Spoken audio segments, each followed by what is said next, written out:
জাতীয় ঐক্যের মাধ্যমে একটি অবাধ, সুষ্ঠু ও নিরপেক্ষ নির্বাচনের মাধ্যমে ফ্যাসিবাদী আওয়ামী লীগকে নিশ্চিহ্ন করা সম্ভব বলে মন্তব্য করেছেন জামায়াতে ইসলামের সেক্রেটারি জেনারেল অধ্যাপক মিয়া গোলাম পরোয়ার। খুলনার ফুলতলা উপজেলা পরিষদ সংলগ্ন মাঠে দলের কর্মী সম্মেলনে প্রধান অতিথির বক্তব্যে তিনি একথা বলেন। তিনি আরও বলেন, অন্তর্বর্তী সরকারকে অনেক চ্যালেঞ্জ মোকাবেলা করে দেশ পরিচালনা করতে হচ্ছে। তাদের সহযোগিতায় সকল রাজনৈতিক দল সহ আলেমা ওলামা ও ধর্ম বর্ণ নির্বিশেষে সকলকে এগিয়ে আসার আহ্বান জানান তিনি।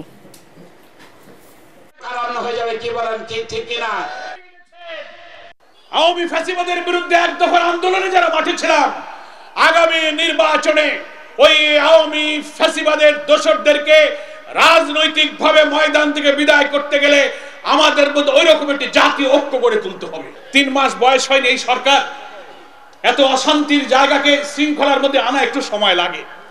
এজন্য তাড়াহুড়ো করে অনেকে বলে এখনই ভোট হোক। আরে বাবা, এখন ভোট হইলে তো সেই ভোটই হবে।